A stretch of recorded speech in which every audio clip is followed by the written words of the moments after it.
In today's video, we're going to give you a brief overview of the most popular neighborhoods in Lisbon for visitors to stay and hopefully help you find the right one for you.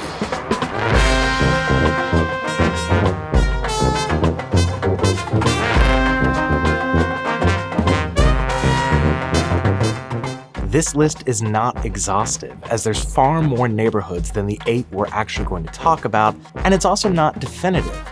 This list is made up of both our experiences here as well as research we have done before and after arriving in Lisbon. For each neighborhood, we're going to talk about how safe it feels, what the average pricing is, mostly looking at accommodations and restaurants, how touristy the area is, what the nightlife is like, what the day life is like, how easy it is to access public transportation, how walkable each area is, and finally, how centralized the neighborhood is both in its access to the rest of the city as well as how easy it is to find everything you need within its borders. With that out of the way, let's start the list. First up, Baixa Chiado. Baixa Chiado are considered the downtown core of Lisbon. This is going to be the prime tourist spot of the city.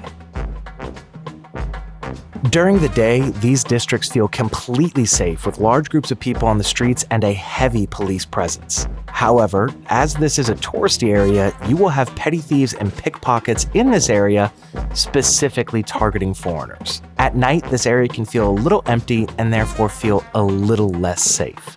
We're going to give this one 4 out of 5. Now, because these districts are a little more high-end and focus heavily on tourism, you're not going to see a lot of local prices. A lot of the costs for things in this neighborhood are going to be much higher than some of the others, especially hotels and most restaurants. We're going to give this one $4 out of 5.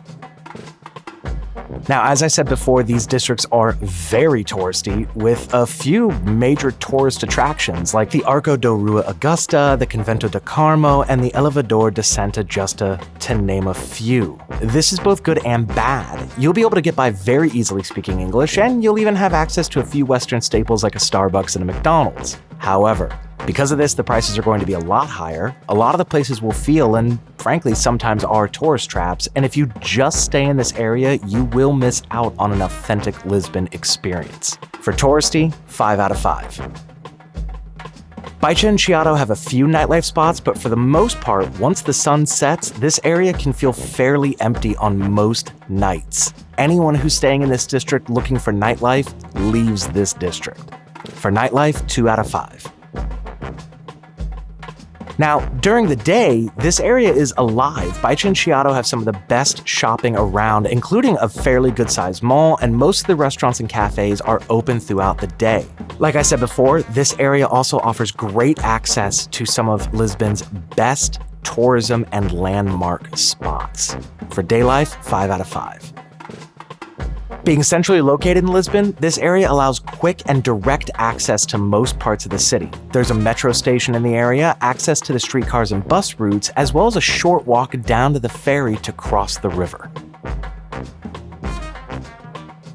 Baixa Chiado are relatively flat and have large, easily walkable sidewalks. If you are staying within the area, you can walk to everywhere you want to go, and it's going to be a pretty easy walk. However, if you are leaving the districts to the east or west, you're going to be climbing some pretty steep hills, as Baixa Chiado are kind of in sort of a valley. For walkability, 5 out of 5. This area has everything you would need directly outside your door. Shopping, restaurants, a few bars, pharmacies, you name it. While we obviously recommend checking out the rest of the city, you could get by quite easily without leaving Baixa Chiado. For centralized, 5 out of 5.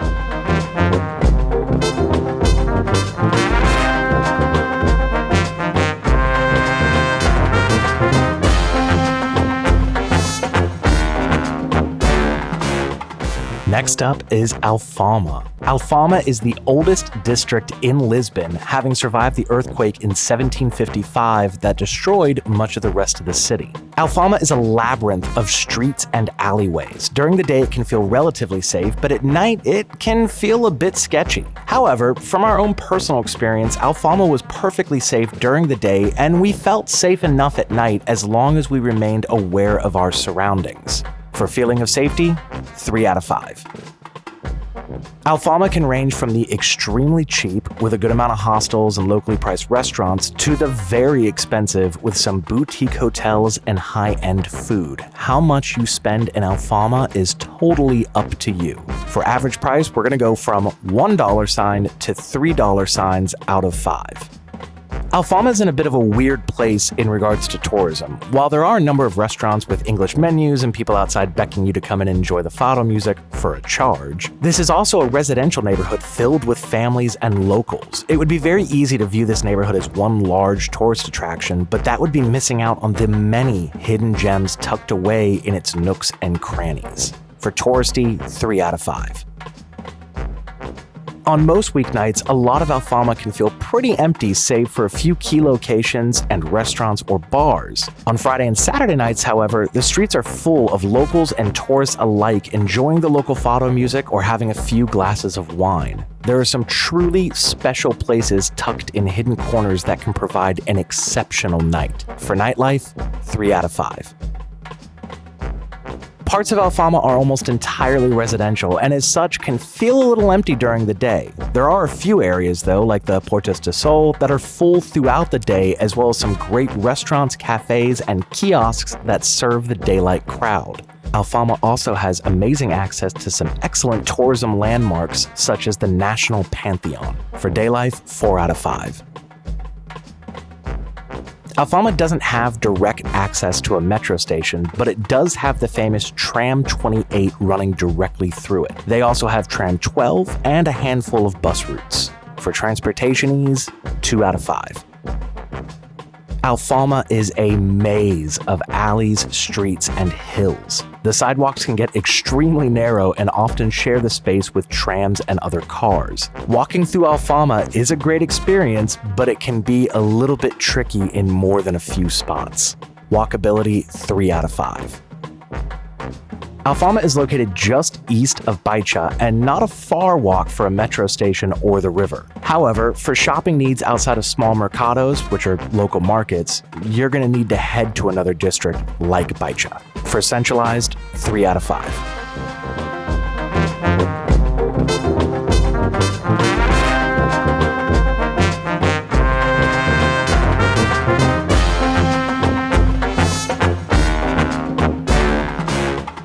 Next up is Avenida da Liberdade, which is technically not a neighborhood but a street. However, for the purposes of this video, we're going to go ahead and treat it like its own district.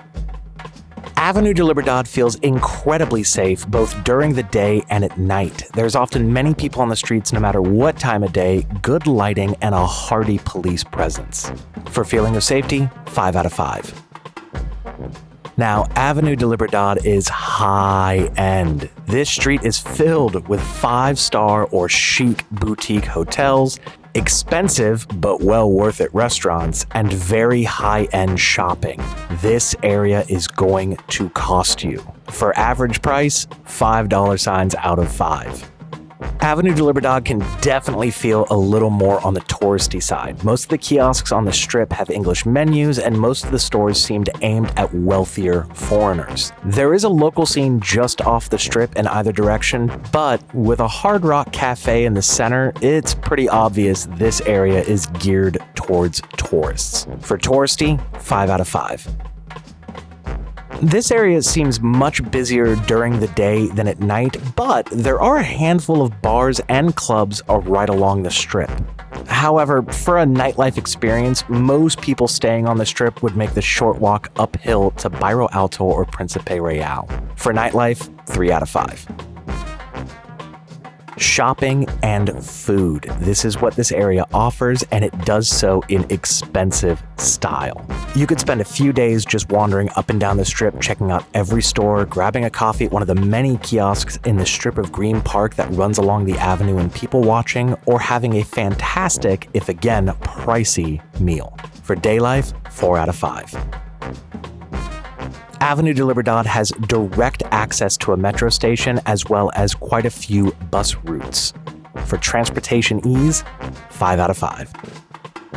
This street is flat, long, and straight. It is easy to walk up and down on the large, often green sidewalks.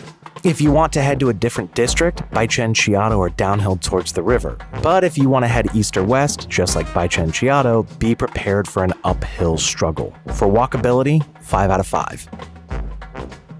Like Baixa Chiado, Avenida da Liberdade is in the center of the city. This makes getting to the rest of Lisbon a breeze, except for the steep hills. As well, everything you would need during your stay is right along the avenue, as long as you're okay with the higher price tag. For centralized, 5 out of 5.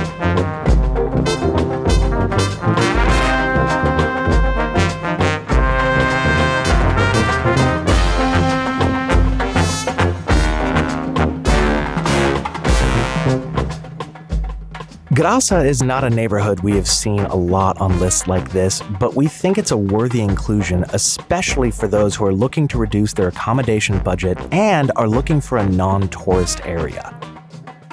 During the day, Graca is perfectly safe with lots of locals going about their daily lives. At night, due to the lack of nightlife, Graca's streets can feel a little bit empty. That said, day or night, we have never really felt unsafe in this area. For feeling of safety, 4 out of 5. Graca is a local residential neighborhood that is not aimed at tourists. As such, most of the prices here are local and not inflated for foreign dollars. For average price, $1 out of 5. Graca does not feel touristy at all. This might make getting around speaking only English a little bit harder, but it does provide the chance to experience Lisbon as a local. For touristy, 1 out of 5.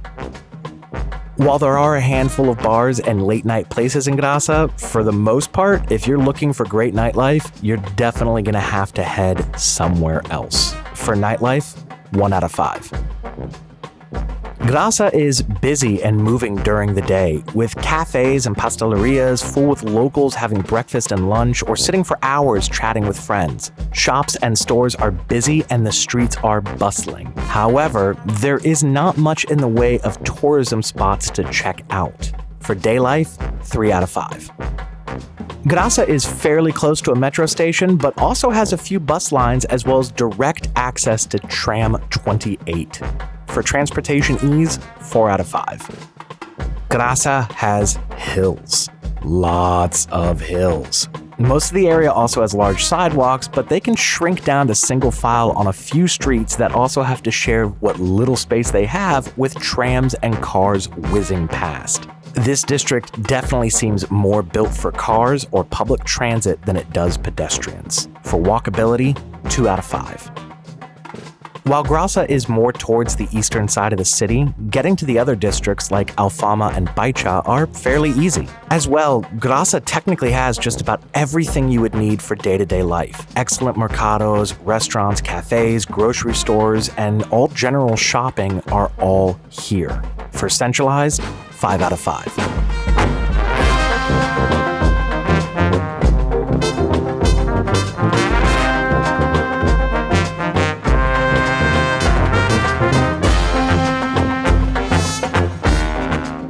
Bairro Alto is one of the main nightlife hubs in the city while also being a sleepy residential district. During the day, Bairro Alto can feel pretty empty but not necessarily unsafe. At night, the streets are filled with revelers, which can be both good and bad. Lots of people on the street makes it feel a little bit safe, but a lot of them will be drinking and partying, and that can make the area feel a little bit on edge. For feeling of safety, 3 out of 5. Bairro Alto runs the gamut on price. There are cheap hostels right next to high-end apartments and boutique hotels. The bars and restaurants also come in at dirt cheap or high-priced. How much you spend here will depend on what you are looking for. For average price, we're actually going to go all the way from $1 sign to $4 signs out of 5. Bairro Alto is both an upper-end residential neighborhood as well as a nightlife hotspot. There are definitely a lot of bars aimed at younger tourists, but there's also a large amount of local gems that round this area out. For touristy, 4 out of 5. This area is one of the best places to go for a party. On most nights of the week, especially Friday and Saturday, most of the streets are filled to the brim with people letting loose. While a lot of the bars are clearly aimed at tourists, you will find a lot of locals here as well. From bars to clubs to late-night restaurants, if you're looking for great nightlife, this is one of the best spots. For nightlife, 5 out of 5. This area can feel pretty empty during the day. Most of the bars and restaurants cater to the nightlife crowd, and therefore there is not much to do during daylight hours. However, if you've been partying all night, you might actually enjoy the quiet of the neighborhood as you sleep in the next morning. For day life, 1 out of 5. While Bairro Alto doesn't have its own metro station, it is a fairly short walk to the Baixa Chiado metro. As well, it does have close access to Tram 24 as well as a handful of bus routes. For transportation ease, 3 out of 5. Bairro Alto is arranged in a grid-like pattern and the whole district is fairly small. However, a lot of the same streets that partiers are hanging out on are also used by local vehicles, and there's not a whole lot of room. For walkability, 3 out of 5. Bairro Alto runs along the edges of both Avenida da Liberdade and Principe Real, as well as being a short distance from Baixa Chiado. However, there's not much in the way of shopping or daytime activities in the area, so you will often be leaving this district for those nearby. For centralized, 2 out of 5.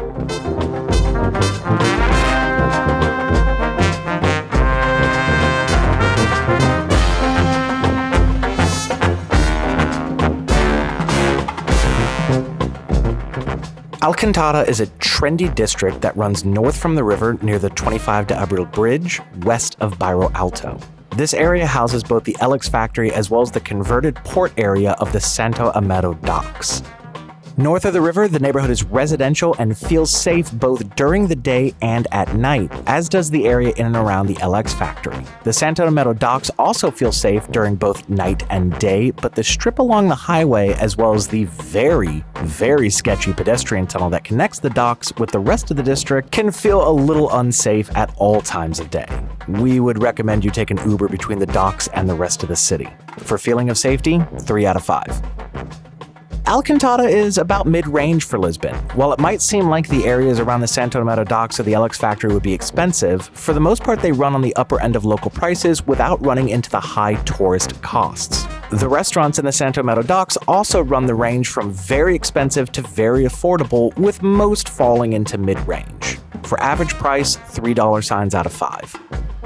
While this area is definitely a great area to check out as a tourist, it's not entirely aimed at tourists. While there are a handful of museums, this area seems to be frequented equally by both visitors and locals. Getting by here with just English is doable and fairly common, and you won't run into the normal tourist traps seen in Baixa and Chiado. For touristy, 3 out of 5. The Santo Amaro docks used to be a working port area of Lisbon. Now all of the warehouses have been converted to excellent restaurants, bars, and clubs. Along the water on most nights, there's usually a large crowd of people outside enjoying the scenic views and good food, or inside partying to the loud music and reasonably priced drinks. For nightlife, 5 out of 5.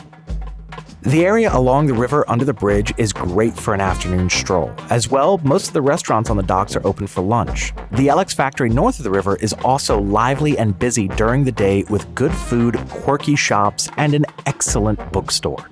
For day life, 5 out of 5. While the underground metro lines do not go all the way to this district, they do have direct access to the large streetcars and buses that run along the river. For transportation ease, 3 out of 5. Walking around the LX factory or the Santo Amaro docks is easy and highly recommended. However, like we said before, going between the two requires you to either cross a large highway or go through the aforementioned sketchy tunnel. As well, moving further north into Alcantara involves some rather steep hills. For walkability, 3 out of 5. This district is west of Bairro Alto and is not directly connected to the rest of the city. However, due to the LX factory, the Santo Amaro docks, and the fact that a large portion of the district is residential, you should be able to find most of everything you need here. For centralized, 2 out of 5.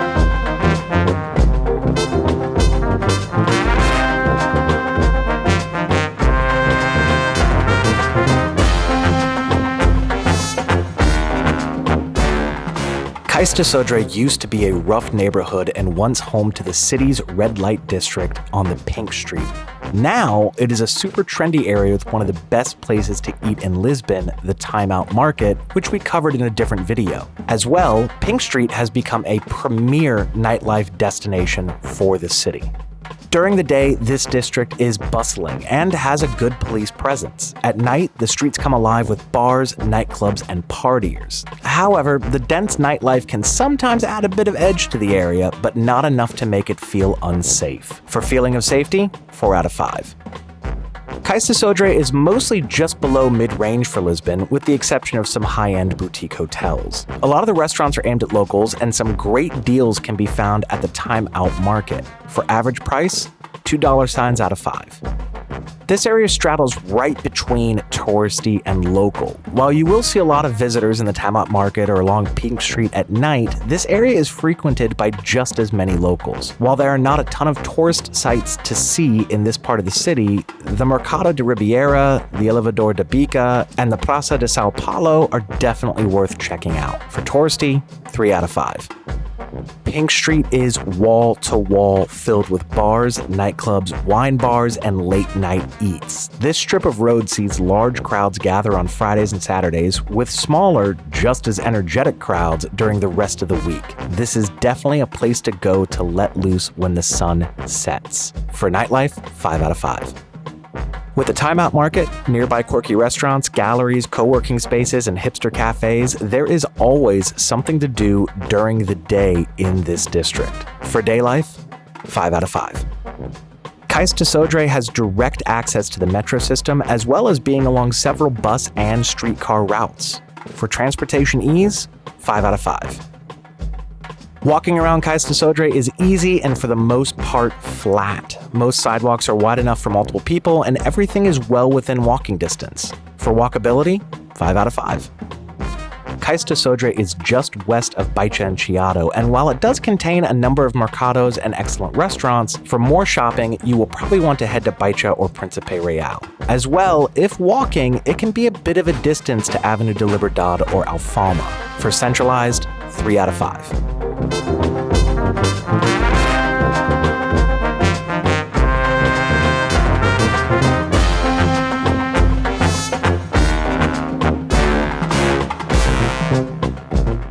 Principe Real is a trendy, upscale neighborhood that feels both residential while also sporting some amazing nightlife. During the day and night, we have never felt remotely unsafe in Principe Real. No matter the time of the day, the streets are full of people and it always has an upbeat and welcoming atmosphere. For feeling of safety, 5 out of 5.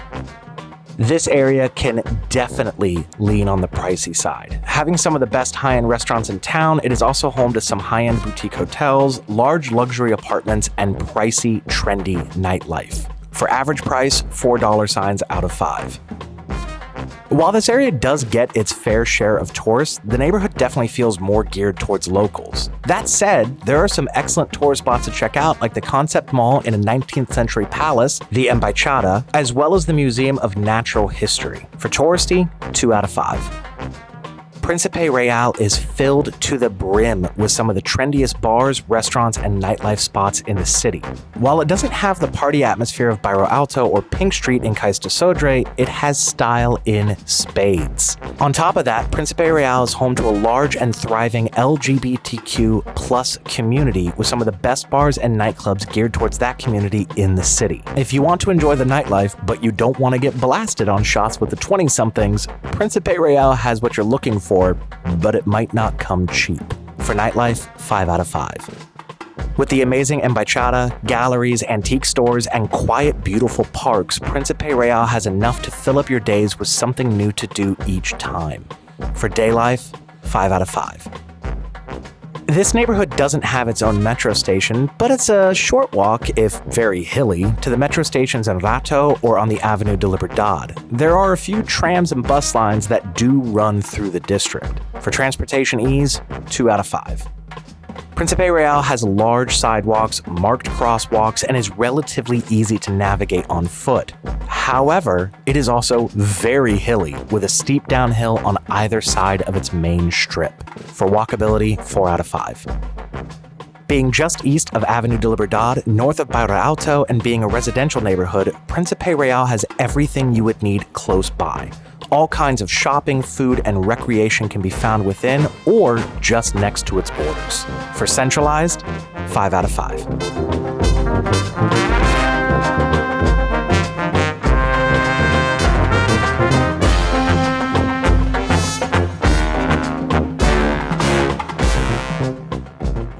To summarize all of this, we're just going to go through each neighborhood and I'm going to give you a quick snippet on who I recommend should stay there.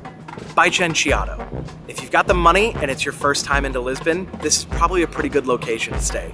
A lot of English speakers, a lot of tourist attractions, everything's centrally located and very convenient. That said, no authentic experience. Avenida da Liberdade. Not technically a neighborhood again, but if you've really got the money and you want to stay somewhere incredibly nice, this is the place for you. 5-star hotels, high-end shopping, excellent neighborhood. Principe Real. Again, gotta have a little bit of money, but this is gonna be more of your authentic area. This is gonna be for both a mix of tourists and people who are looking to stay a little bit longer in a nicer neighborhood. Bairro Alto. You're young, you'll wanna party, you'll wanna meet people, you'll wanna sleep during the day. This is the neighborhood for that. Cais de Sodre. Kind of the same thing. You're young, you want to party, but maybe you don't want to sleep through the day and you want some things to do around the neighborhood. Great place for that. Alcantara. You want a little bit more of a local experience while also having the option for great nightlife and great restaurants. Excellent. About medium range on your budget. Good for both tourists and digital nomads alike. Alfama. Everyone. If you're a tourist, if you're a digital nomad, you're staying short-term, you're staying long-term, there's so much density packed into this one area, you will not have enough time to explore it all no matter how long you're in the city. Graca. If you are looking to stay here longer term and you don't want to spend all of your money on your accommodations and you want somewhere a little bit quieter, let's say you're a digital nomad here for 3 months, this is an excellent neighborhood to stay. It won't break your budget and it's safe and it's comfortable. It's nice and easygoing. Very authentic stay. This isn't all the neighborhoods that are in Lisbon. There's the whole greater Lisbon area. There's other neighborhoods that we definitely missed. If there's any that you think we should have added or there's any other recommendations you've got, go ahead and put it down in the comments. We'd love to see it. And please make sure to like and subscribe. I hope you found this useful.